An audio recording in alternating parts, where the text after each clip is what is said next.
Ketambahan 2 pemain naturalisasi ternyata masih kurang. Ketua Umum PSSI Erick Thohir belak-belakan bilang kalau Garuda masih butuh tambahan pemain naturalisasi. Dengan alasan badai cedera gak bisa ditebak. Erick membandingkan timnas Indonesia dengan timnas Jepang yang punya stok pemain ngeri sampai 5 lapis di Eropa. Jadi kita harus punya skuad yang tebal 2x11 hingga 3x11 sebagai pelapis. Yang selalu kita sampaikan seperti tim Jepang sendiri, mereka bisa punya pelapis 5x11, semuanya main di tingkat-tingkat atas di Eropa, kata Erick Thohir dikutip dari Kompas. Saya sangat setuju kalau statementnya Erick Thohir yang ini. Sebagai ketua PSSI, saya yakin dia paham betul bagaimana tim ini harus dibentuk ya. Memang kita kalau hanya mau tambah 2 pemain saja memang tidak cukup. Untuk menjaga kedalaman skuad sekarang mungkin lumayan gitu kan, untuk kedalaman skuad. Tapi untuk jangka waktu yang lama, betul kita tidak tahu pemain-pemain ini cederanya kapan. Ya buktinya Emiliano Jonathan tiba-tiba kan itu cedera ACL, itu pasti lama, 3 bulan sampai 9 bulan itu perawatannya kan. Nah siapa nih yang bisa ganti dia di situ, yang boleh dibilang permainannya ya setara dengan dia lah, kan belum ada, iya kan. Jadi ya betul juga yang dibilang sama Erick Thohir, 2 pemain naturalisasi itu belum cukup dan harus ditambah lagi, mau itu back, mau itu penyerang atau gelandang. Tapi kalau boleh disaran, ya tolonglah yang didatangkan kali ini jangan hanya back lah Pak, perbanyak pemain depan, perbanyak gelandang lah, supaya ketika gelandang-gelandang kita itu cedera, maka ada penggantinya, ada pelapisnya yang setara lah dengan pemain yang cedera. Jadi ya kita mohonlah sebagai supporter, ya tambahlah pemain yang posisinya lebih ke depan. Gelandang bolehlah 5 orang lagi cah. Striker mungkin atau winger mungkin bisa 5 orang lagi lah. Udah keren itu bos. Udah enak itu kita nonton, satu cedera lu masuk lah ya kan. Jadi lebih enak lah ditonton nantinya kan. Jadi tidak takut lagi, aduh ini cedera, pemain ini cedera. Udah tidak takut kalau kita punya stok pemain itu banyak. Benar seperti Pak Erick bilang, kita harus tambah pemain naturalisasi lagi. Jadi ya untuk bapak-bapak anggota DPR yang ada di Jakarta sana, mohon untuk disetujui saja, karena ini untuk kepentingan timnas rakyat Indonesia. Baru kalah dari Indonesia, pelatih Mozambik langsung bikin prediksi mengejutkan. Usai Indonesia menang 1-0, pelatih Mozambik Chiquinho Conde mengaku terkesan dengan perkembangan timnas Indonesia. Bahkan ia yakin Indonesia punya peluang tampil di Piala Dunia 2030 karena memiliki pemain berkualitas, staf pelatih yang bagus, dan fondasi tim yang kuat. Conde bahkan berharap bisa bertemu Indonesia di Piala Dunia 2030 nanti. Setuju nggak dengan prediksi pelatih Mozambik ini? Oh sangat setuju bro, sangat-sangat setuju. Kenapa? Benar, seharusnya bukan dari 2030 Indonesia. Seharusnya Indonesia ada di Piala Dunia itu dari tahun kemarin. Tahun ini harusnya kita main di Piala Dunia. Cuma sayang PSSI salah mengambil keputusan dan itu blunder fatal menurut saya. Seandainya mereka tidak ganti Sintayong, atau lah ganti Sintayong tapi jangan pakai Patrick Kluivert. Ya, langsung ke John Hartman, saya yakin timnas Indonesia pasti akan lolos Piala Dunia. Cuma mereka melakukan blunder fatal dan akhirnya kita gagal ke Piala Dunia. Padahal kita punya kans untuk ke Piala Dunia itu sangat-sangat terbuka lebar. Bahkan kita sampai ronde keempat butuh 180 menit. Ya kan? 180 menit untuk ke Piala Dunia. Tapi apa yang terjadi? Gagal bro, 2 kali kalah. Kalah dari Arab Saudi yang pernah kita kalahkan dan tahan imbang, kalah dari Irak, kalah, dan akhirnya kita tidak lolos. Untuk 2030, kalau tidak ada gangguan dari pihak manapun, tidak ada intervensi dari pihak manapun, saya yakin timnas Indonesia pasti akan ke Piala Dunia. Yakin, masa depannya pasti cerah. Kita pasti akan ke Piala Dunia. Ya, dengan potensi-potensi yang ada sekarang, pemain-pemain naturalisasi kita, bukan naturalisasi, pemain keturunan, pemain lokal yang semakin berkembang, ya kan? Kita punya grassroots dibina. 2030 itu udah pasti Indonesia masuk Piala Dunia. Intinya satu, jangan diganggu gugat lagi apa yang ada sekarang. Apa yang ada sekarang jangan diobrak-abrik lagi. Takutnya udah bagus-bagus ya jatuh lagi, ya kan. Buat masyarakat tidak percaya lagi. Itu yang kita tidak mau, ya kan. Kita mau supaya timnas kita ini udahlah berkembang sekali berkembang sud hilang gitu kan, tembus langit lah, jangan udah sampai awan pulang lagi sakit jatuhnya Pak.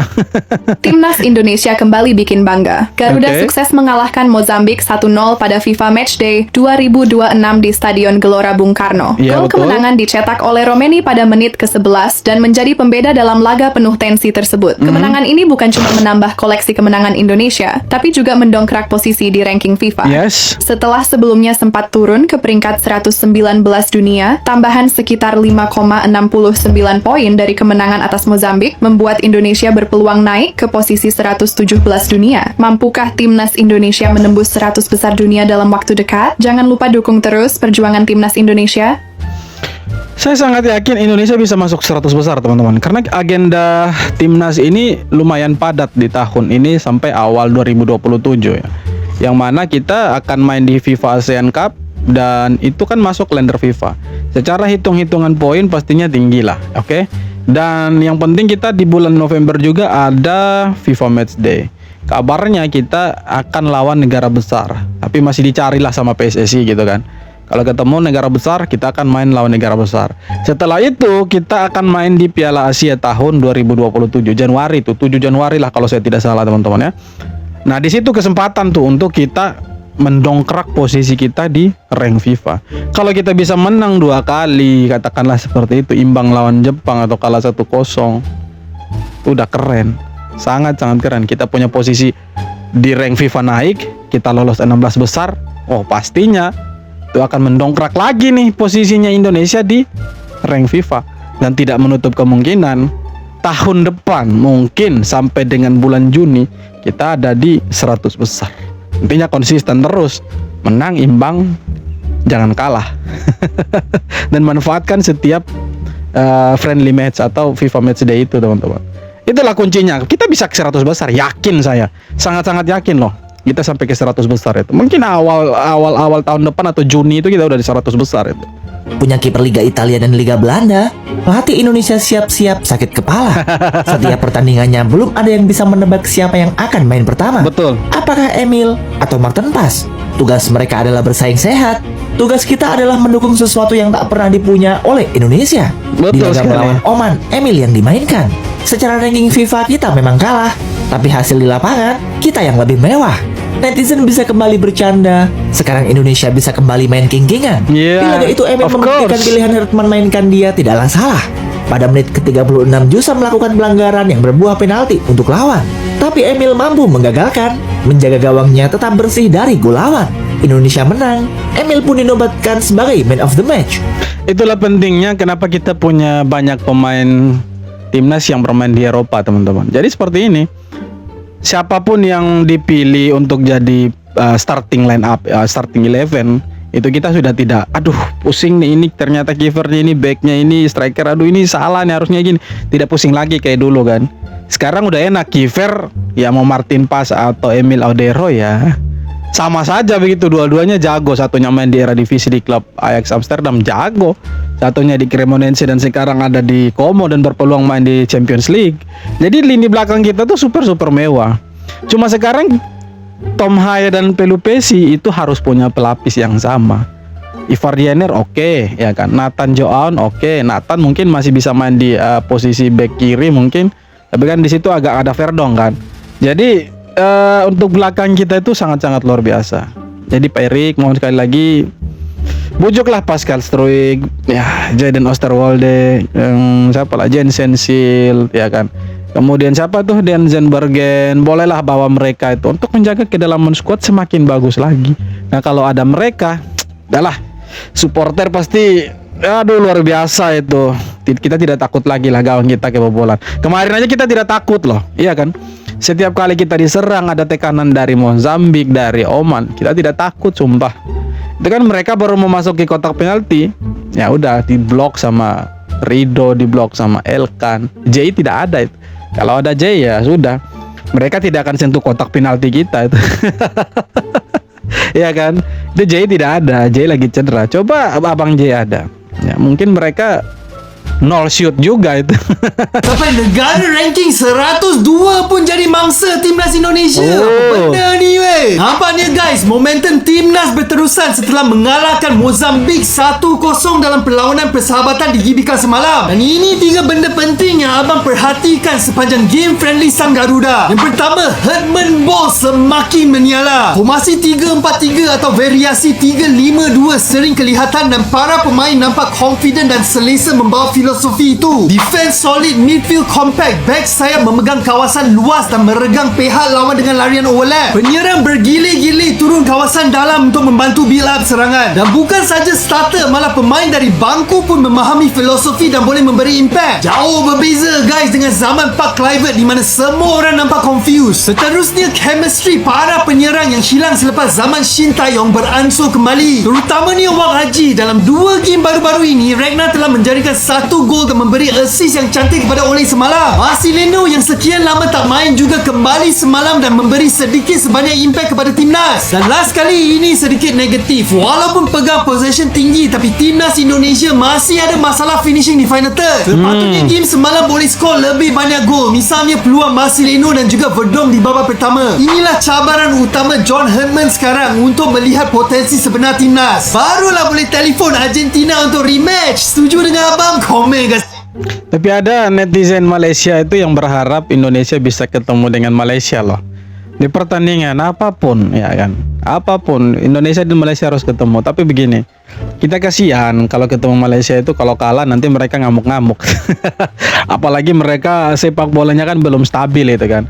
Tapi semoga cepat stabil, cepat oke dan bisa ketemu dengan Indonesia.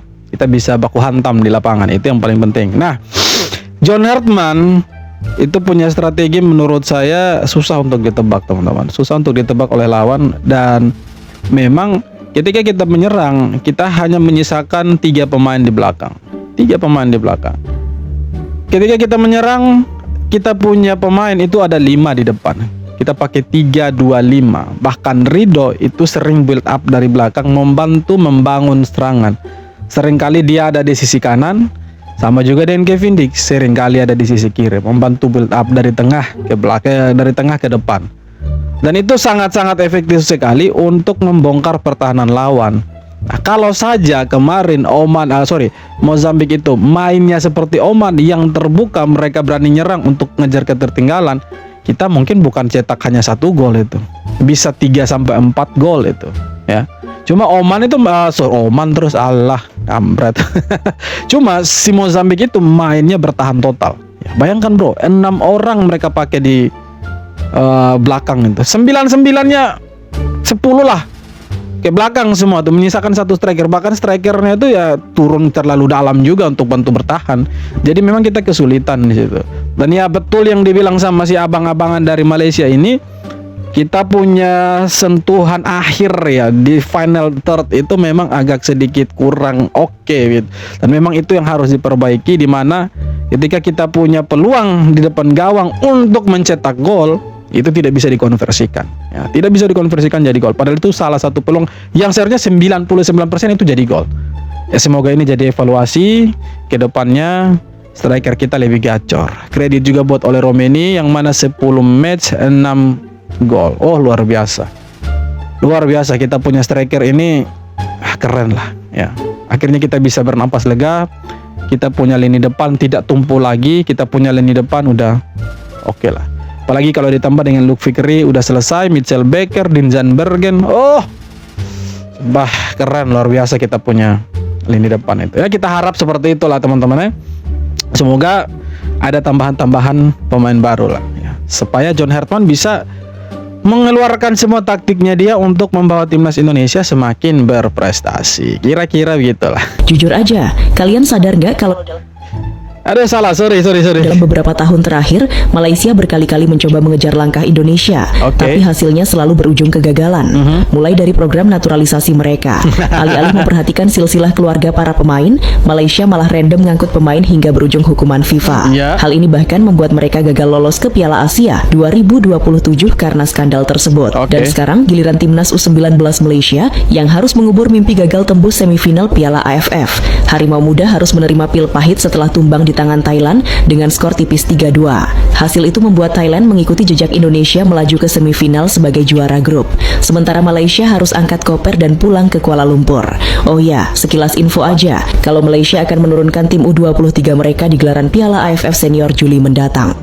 Ya, agak sedikit kaget juga, dan sebenarnya mereka ini ya mungkin ya mengikuti Indonesia juga lah ya, karena di eranya Sintayong kita itu menurunkan U23 di Piala AFF. Nah sekarang rupanya John Hartman lebih serius lah untuk Piala AFF, dan kita menurunkan pemain-pemain senior, campuran lah dengan pemain-pemain juniornya gitu kan. Nah itu luar biasa, menurut saya itu sesuatu yang memang harus dilakukan dan harus kita apresiasi itu. Nah kembali ke Malaysia. Malaysia ini apapun yang dilakukan sama Indonesia, kalau itu bisa mereka lakukan dan tiru, mereka akan tiru. Naturalisasi mungkin oke, mereka punya hak, tapi sejauh kita lihat sebelum Indonesia melakukan masifnya Indonesia melakukan naturalisasi, Malaysia pun ya diam-diam saja. Tapi ketika Indonesia melakukan naturalisasi besar-besaran, main keturunan dicari untuk mengisi skuad timnas untuk bermain di kualifikasi Piala Dunia, Malaysia pun lakukan hal yang sama. Tapi salahnya mereka mengambil pemain yang bukan keturunan Malaysia. Ya, apapun yang dilakukan sama Indonesia, kalau itu dia berjalan bagus, mulus, menguntungkan Indonesia, pasti mereka tiru. Pasti mereka juga ikut gitu.